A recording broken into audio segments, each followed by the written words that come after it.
வணக்கம். ஐயா சு. வெங்கடேசன் அவர்கள் எழுதிய வீரயுக நாயகன் வேல்பாரி பகுதி 30. நண்பகலுக்கு பின்னர்தான் எல்லோரும் படுக்கையை விட்டு எழுந்தனர். முந்தைய நாள் கொண்டாட்டம் முடிந்ததென்னவோ அதிகாலையில்தான். உறங்கிய பிறகு கனவில் தொடர்ந்த ஆட்டங்கள் எப்போது முடிந்திருக்குமோ யார் அறிவார். மாலை நேரம் நெருங்கும் வேளையில் சித்திர மாளிகைக்கு ஒவ்வொருவராக வரத் தொடங்கினர். பேரரசர் வரும் நேரம் அறிந்து ஏற்பாடுகள் ஆயத்தமாயின. பாண்டிய நாட்டின் பெரும் படை தளபதி கருங்கைவாணன் நேற்றுதான் தலைநகர் திரும்பியிருந்தான். கருங்கைவாணனை போன்ற ஒரு மாவீரன் எப்பேரரசுக்கும் தளபதியாய் அமைந்ததில்லை என்றே சொல்கின்றனர். அவன் தளபதியாக வழிநடத்தி சென்ற எல்லா போர்களிலும் இணையற்ற வெற்றிகளே கிடைத்துள்ளன. பேரரசுக்கு வெற்றி கிடைப்பது அரிய செய்தி அல்ல.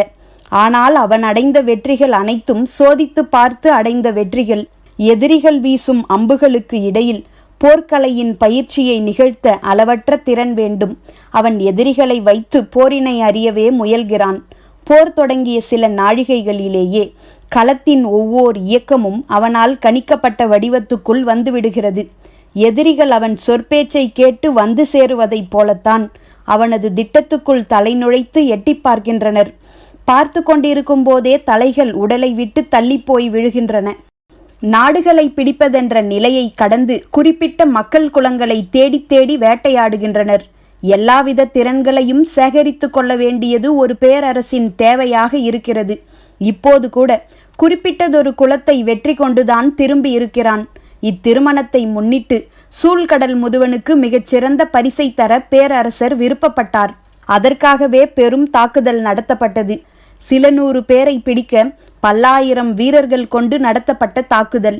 வழக்கமாக தாக்குதல் முடிந்து படைகள் பாசறைக்கு திரும்பினால் தலைநகர் முழுவதும் அவர்களின் வீரக்கதைகள்தான் பேசப்படும். ஆனால் இப்போது அதையெல்லாம் பேச யாரும் இல்லை.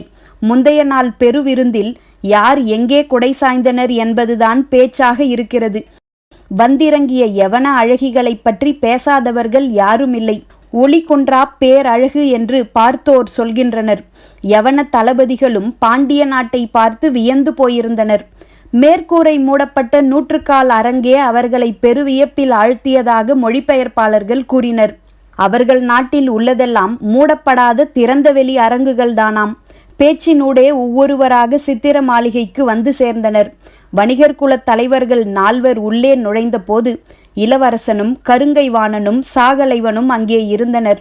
முசுகுந்தரும் வெள்ளிக்கொண்டாரும் உள் நுழைந்தனர். இன்னும் சற்று நேரத்தில் பேரரசரும் சூழ்கடல் முதுவனும் வந்து விடுவார்கள் என செய்தி சொன்னார்கள். பணியாள்கள் பளிங்கு குவளைகளில் தேரலை ஊற்ற ஆயத்தமாயினர்.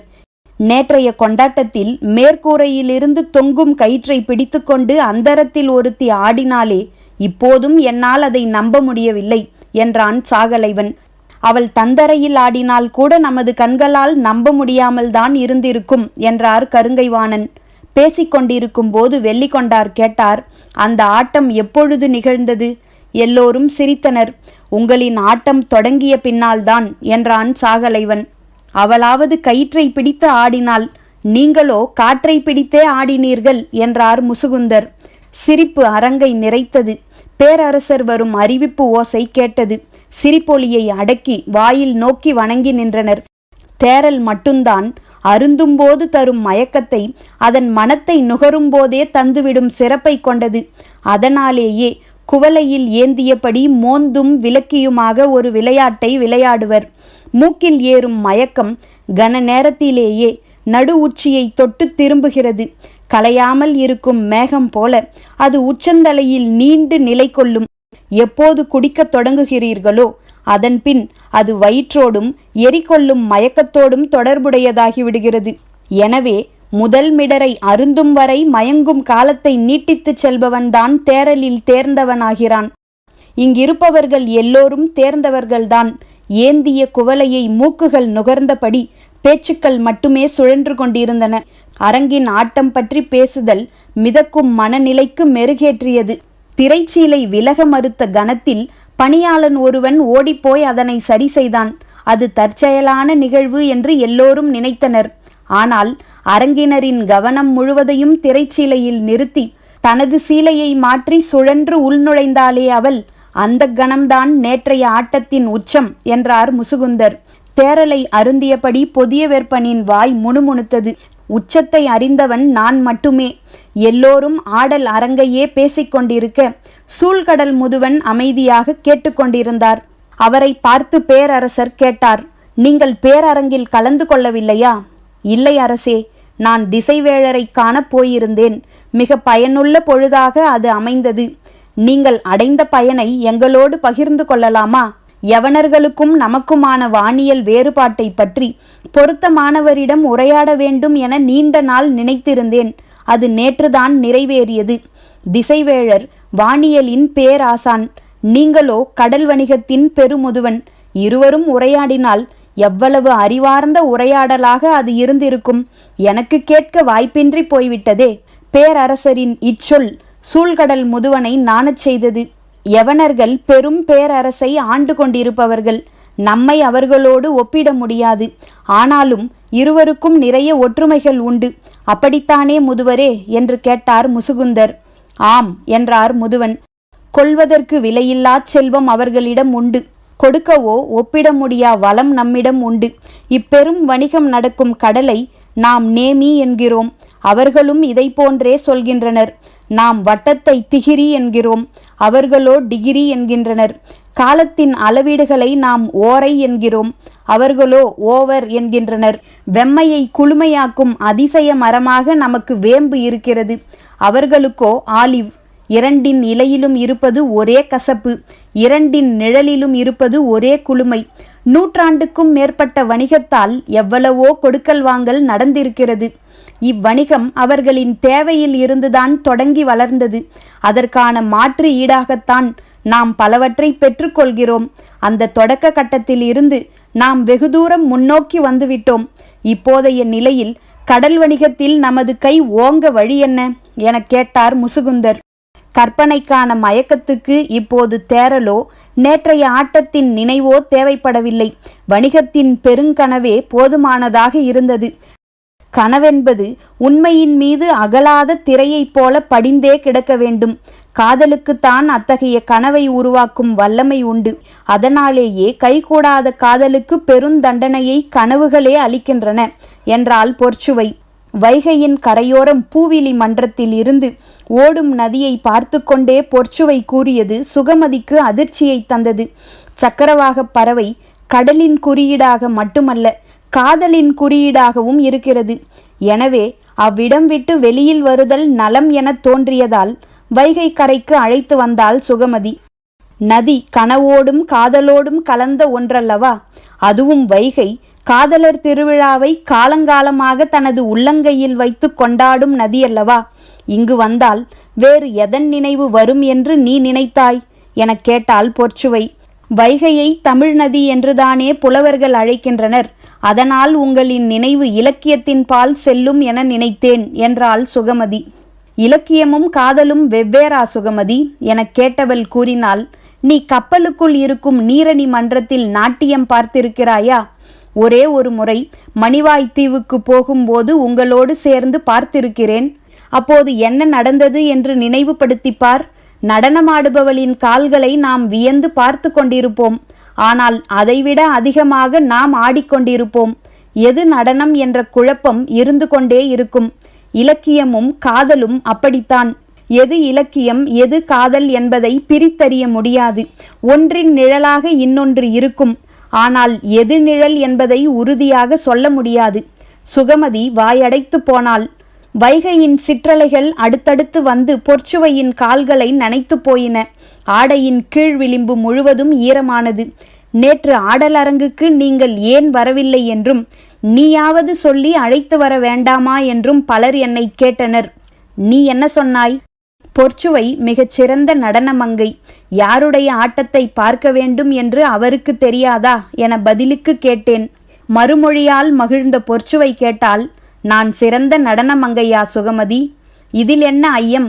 நீங்கள் ஆடிய ஆட்டத்தை கண்டு மயங்கியவன்தானே அந்த மாவீரன். கேலி சிரிப்பொன்றை உதிர்த்தபடி பொற்சுவை கேட்டால், நீ எதற்காக என்னை வைகை கரைக்கு அழைத்து வந்தாய்? இப்போது எதை நினைவூட்டுகிறாய் என கவனித்தாயா? அப்போதுதான் சுகமதிக்கு தான் செய்த தவறு புரிந்தது. நாக்கை மடக்கி கடித்தாள். தப்பிக்க முடியாது சுகமதி. நானும் நீயும் காதலை விட்டு ஒருபோதும் தப்பிக்க முடியாது. ஆடையின் கீழ் விளிம்பை நதி நீரும் கழுத்தின் மேல் விளிம்பை கண்ணீரும் கடந்து கொண்டிருக்கின்றன. நாம் என்ன செய்ய முடியும்? இப்படி ஒரு மயக்கம் உள்ளுக்குள் சுழல ஆரம்பித்தால் யார்தான் என்ன செய்ய முடியும்? தேரலின் சுவையை இதழ்கள் பருகத் தொடங்கிய நேரத்தில் சூழ்கடல் முதுவன் பேசத் தொடங்கினான். யவனத்தேரல் இதனினும் கடுஞ்சுவை கொண்டது, ஆனால் மனமற்றது. பாண்டிய நாட்டு தேரலின் தனிச்சுவையே மனத்தாலேயே மயக்குதல்தான். யவனத்தேரல் மனமற்று போகலாம், ஆனால் யவன அழகிகள் பார்த்தாலே மயங்க வைக்கும் மாயங்களன்றோ? அவர்களை என்ன சொல்வது? ஏளனமாய் ஒரு சிரிப்பு சிரித்தார் முதுவன். இதில் சிரிக்க என்ன இருக்கிறது எனக் கேட்டார் முசுகுந்தர். நீங்கள் பேரழகிகள் என்று வர்ணித்து மயங்குகிறீர்களே, அவர்களில் பெரும்பான்மையோர் யவன அழகிகள் அல்லர். அவையிலிருந்த எல்லோருக்கும் உச்சியில் ஏறிய மயக்கம் சட்டென கீழ் இறங்கியது. பேரரசர் திகைத்து போனார். முதுவன் அதனை கண்டு கொள்ளாமல் தேரலை பருகினான். என்ன இப்படி சொல்கிறீர்கள்? அவர்கள் யவன அழகிகள் இல்லாமல் வேறு யார்? அவர்கள் எல்லோரும் பாப்ரிகோன் அழகிகள். ஒரு சாயலில் யவன அழகிகள் போல் இருப்பார்கள். அவர்களைத்தான் கப்பலில் வந்து இறக்குகின்றனர். எங்களுக்கு உண்மை தெரியும் என்பதால் இம்முறை 3 பேரை மட்டும் யவனத்திலிருந்தும் மீதம் 20க்கும் மேற்பட்டோரை பாப்ரிகோனிலிருந்தும் அழைத்து வந்து பரிசளித்தனர். எல்லோரும் அதிர்ந்து போனார்கள். சற்றே பதற்றமும் உருவானது. பரிசளிக்கப்பட்டவர்களில் 3 மட்டும்தான் யவன அழகிகள் என்று எப்படி சொல்கிறீர்கள் எனக் கேட்டார் வெள்ளிக்கொண்டார். குவளையை மாற்றி நிரப்பிய தேரலை கையில் ஏந்தியபடி முதுவன் சொன்னான். நாங்கள் வணிகத்தில் பெரும் பொருள் ஈட்டுபவர்கள் மட்டுமல்ல, பெரும் பொருள் இழப்பவர்களும் தான். பேரரசருக்கு ஏற்பட்ட அதிர்ச்சி வெளிப்படையாகவே தெரிந்தது. இந்த ஏமாற்றம் ஒரு தரப்புக்கு மட்டும் என்று நினைத்து விடாதீர்கள், 2 தரப்புக்கும் தான் நிகழ்கிறது என்றார் முதுவன். அந்த தரப்புக்கு என்ன நிகழ்கிறது என்பதை தெரிந்து கொள்ள ஆர்வத்தோடு இருந்தனர். இங்கே வாங்கும் முத்துகளை பல 100 மடங்கு விலைக்கு அவர்களின் சொந்த நாட்டினரிடம் விற்பனை செய்கின்றனர். உங்களுக்கு தருவனவற்றில் நிறமும் மூக்கும் தான் வேறுபடுகின்றன. அவர்களுக்கு தருவனவற்றில் 100க்கு 100 வேறுபடுகின்றன. எல்லோரும் வாய் பிளந்து கேட்டுக்கொண்டிருந்தனர். முதுவன் சொன்னான், இதுதான் வணிகத்தின் நியதி. விற்கப்படும் இடத்தில் முடிவாகும் விலை பொருளுக்கு மட்டுமல்ல, அதை பற்றிய அறியாமைக்கும் சேர்த்துத்தான். பல 100 மடங்கு அதிகப்படுத்தி விற்கிறார்கள் என்றால் அதை ஏன் அவர்கள் மட்டும் பெற வேண்டும்? இவ்வணிக பாதையின் கட்டமைப்பை கையில் வைத்திருப்பது அவர்கள்தானே. அவர்கள் வைத்துள்ள கட்டமைப்பு என்ன என்பதனை சற்று விளக்கமாக சொல்லுங்கள். அதன்பின் நாம் என்ன செய்யலாம் என்பதை பற்றி சிந்திக்கலாம் என்றார் முசுகுந்தர். இனிமேல் சிந்திக்க என்னடி இருக்கிறது? எல்லாம் முடிந்துவிட்டது. என்னால் இன்னும் நம்ப முடியவில்லை. எதனால் தங்கள் தந்தை இந்த முடிவை எடுத்தார்? பாண்டிய நாட்டு முத்துகள் 100 மடங்கு அதிக விலைக்கு யவனத்தில் விற்பனையாவதை அறிந்துதான் அதற்காகவா எடுத்திருப்பார்? வேறு எதற்காக எடுத்தார்? மிளகின் விலை இதைவிட அதிகமாக இருந்திருக்குமேயானால் இத்தனை கப்பல்களும் முசிறியில்தானே நங்கூரம் பாய்ச்சி இருக்கும். இந்நேரம் நாம் இருவரும் பேரியாற்றின் கரையில் பேசிக்கொண்டிருந்திருப்போம். சுகமதி திகைத்தபடி நிற்க பொற்சுவை தொடர்ந்தாள். யவனர்கள் எண்ணற்ற அழகிகளை கொண்டு வந்துள்ளதாக கூறினாயே, அதற்கு என்ன காரணமோ அதே காரணம்தான் என் தந்தை என்னை கொண்டு வந்துள்ளதற்கும். சுகமதி உறைந்து நின்றாள். வைகையை பார்த்தபடியே பேசிக்கொண்டிருந்தாள் பொற்சுவை. ஓடும் நீருக்குள் உறங்கும் நதி என்று மனதுக்குள் ஒரு வரி தோன்றியது. அதுதான் பெண் எனவும் தோன்றியது. சுகமதி அமைதியாக கேட்டுக்கொண்டிருந்தாள். பொற்சுவை சுகமதியை பார்த்து கேட்டாள், என்ன சுகமதி, பேச்சற்று போனாய்? இல்லை, ஒன்றுமில்லை எனச் சொல்லி தனது உணர்வை மறைக்க பார்த்தாள். நீயும் நானும் மட்டுமல்ல, இப்பூவிலி மன்றத்தில் வந்து நின்ற எல்லா பெண்களின் கண்களும் இப்படி கலங்கித்தான் இருந்திருக்கின்றன. அதை வைகை அறியும். நேற்று மணமுடி கொடுத்து வெற்றிலை மாற்றும் அரங்கில் என்னவெல்லாம் இருந்தன என்பதை நீ கவனித்தாயா? எல்லாவற்றையும் சுகமதி பார்த்து கொண்டுதான் இருந்தாள். ஆனால் பொற்சுவை எதை கேட்கிறாள் என தெரியவில்லை. அரங்கில் அலங்கரித்து வைக்கப்பட்டிருந்த தட்டுகள் முழுவதிலும் பூக்களும் கனிகளும் மட்டுமே வைக்கப்பட்டிருந்தன. வேர்களும் தண்டுகளும் வைக்கப்படுவதில்லை. ஏன் தெரியுமா? கேள்விக்கு பிறகுதான் சுகமதி சிந்திக்க தொடங்கினாள். அதற்கான காரணம் தெரியவில்லை. வேர்களும் தண்டுகளும் தம்மை பெருக்கிக் கொள்வன. பூக்களும் கனிகளும் தான் தம் இனத்தை பெருக்குவன. அலங்கரித்த தட்டில் வைத்து கனி மாற்றப்பட்டதன் காரணம்தான் நான் மாற்றப்படுவதும். ஓரளவு கல்வி அறிவு கொண்டவள்தான் சுகமதி. வணிக குலத்திலிருந்து வந்தவள்தான் அவளும். அதனால்தான் பொற்சுவை பேசும் பொருளின் ஆழம் அவளுக்கு புரிந்தது. ஆனால் அதை எதிர்கொள்ளும் மனவலிமை அவளிடம் இல்லை. மனமாற்றத்துக்குத்தான் வைகை கரைக்கு போவோம் என்று சொல்லி அழைத்து வந்தாள். ஆனால் இங்கு நடப்பது தலைகீழாக இருந்தது. வைகை கரையை விட்டு விரைவில் அகலமாட்டோமா என்று தோன்றியது சுகமதிக்கு. அதுவும் தட்டில் என்னென்ன கனிகள் வைக்கப்பட்டிருந்தன என்று பார்த்தாயா? நினைத்து பார்த்து சுகமதி சொன்னால், பலாவும் மாதுளையும் இருந்தன. இவை இரண்டும் தான் கனிகளா? எல்லோருக்கும் பிடித்த மாங்கனி ஏன் வைக்கப்படவில்லை? இவ்வளவு பெரிய பாண்டிய நாட்டில் ஒரு மாங்கனி கூடவா கிடைக்கவில்லை? சுகமதிக்கு காரணம் புலப்படவில்லை. பொற்சுவை சொன்னால், பலாவும் மாதுளையும் பல வித்துக்களை கொண்ட கனிகள், மா ஒற்றை விதையை கொண்ட கனி. சொல்ல வருவதன் பொருள் புரிந்த போது திகைத்து போனாள் சுகமதி. சடங்குகளுக்கு பின்னால் இருக்கும் காரணங்கள் நடுங்கச் செய்வனவாக இருந்தன. பொற்சுவை மேலும் சொன்னாள், என் உடல் எக்கனியாகவும் இருந்துவிட்டு போகட்டும். ஆனால் என் மனமோ ஒற்றை விதையுடைய மாங்கனி. அதில் இன்னொரு விதைக்கு இடம் இல்லை. இன்னும் வயிற்றில் இடம் இருக்கிறதா என கேட்டபோது சூழ்கடல் முதுவன் சொன்னார், நாங்கள் கடற்குடிகாரர்கள். நீரில் மிதப்பதும் நீரால் மிதப்பதும் தான் எங்களின் வாழ்வு. முதுவனின் பேச்சை கேட்டு மகிழ்ந்தனர் எல்லோரும். அவர் வணிகப் பாதையின் கட்டமைப்பை பற்றி சொல்ல ஆயத்தமானார். அதை கவனித்த பேரரசர் கூறினார், இவ்வுரையாடலின் போது திசைவேழரும் இருந்தால் பொருத்தமாக இருக்கும். அவரை அழைத்து வாருங்கள் என்று உத்தரவிட்டதும் பணியாளர்கள் ஓடினர். அவர் வந்ததும் இதை பற்றி பேசுவோம் என்றார் பேரரசர். திசைவேழர் தென்திசை மாளிகையில் இருக்கிறார். இங்கிருந்து போய் அவரை அழைத்து வந்து சேர நேரமாகும். முதுவன் சொல்லத் தொடங்கும் போது தந்தை ஏன் இப்படி செய்துவிட்டார் என மனதுக்குள் புலம்பினான் இளவரசன். பெருங்குவளை 3 கடந்துவிட்டால் நினைவை நமது கட்டுப்பாட்டின் வழியே ஒழுங்குபடுத்த முடியாது. இவ்வளவு முதன்மையான செய்தியை உளறலாக பேசிவிடக்கூடாது.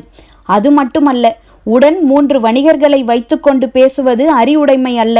எனவே நாளை நிதானமாக பேசலாம் என்று முடிவெடுத்த பேரரசர் சற்று நேரம் கடத்துவதற்குத்தான் இதை செய்தார்.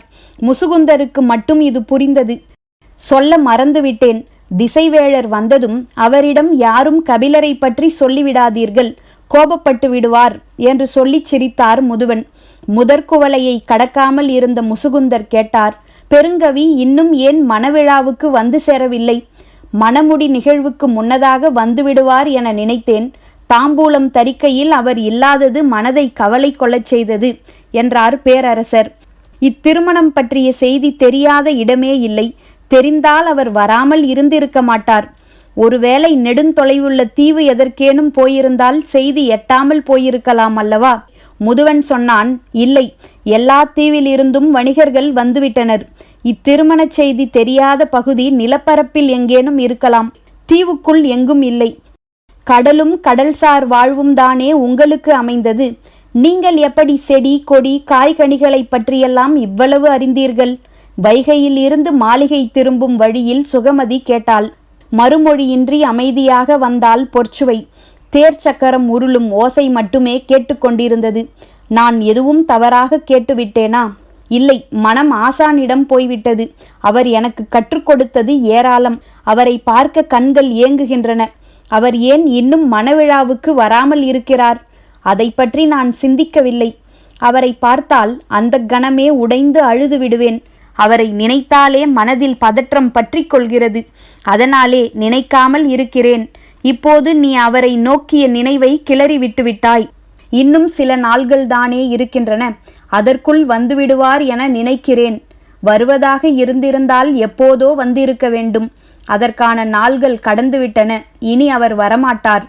பாண்டிய பேரரசின் போற்றுதலுக்குரிய பெருங்கவி உங்கள் பேராசான் பின் எப்படி வராமல் இருப்பார்? இம்மணவிழா பற்றிய செய்தி தெரிந்தால்தானே வர முடியும். வேந்தர்கள் அனைவருக்கும் சிற்றரசர்கள் எல்லோருக்கும் அழைப்பு அனுப்பப்பட்டுள்ளது. தீவு கூட்டங்கள் எங்குமிருந்து வணிகர்கள் வந்துள்ளனர். பின் அவருக்கு தெரியாமல் இருக்க வாய்ப்பில்லையே. உதட்டோரம் சின்னதாய் ஒரு சிரிப்பை உதிர்த்துவிட்டு பொற்சுவை சொன்னால், அவர் பரம்பு நாட்டுக்கு போயிருந்தால் எப்படி தெரிந்திருக்கும்? சுகமதியின் கண்கள் இமைக்காமல் நிலை கொண்டன. பொற்சுவை தொடர்ந்தாள், இது போன்ற செய்திகள் சென்றடையாமல் இருக்கும் ஒரே நிலப்பகுதி அதுவாகத்தான் இருக்க முடியும். ஆசானும் அங்கே போக வேண்டும் என்று பல ஆண்டுகள் விருப்பத்தோடு இருந்தார். அது இப்போது நிகழ்ந்திருக்க வேண்டும்.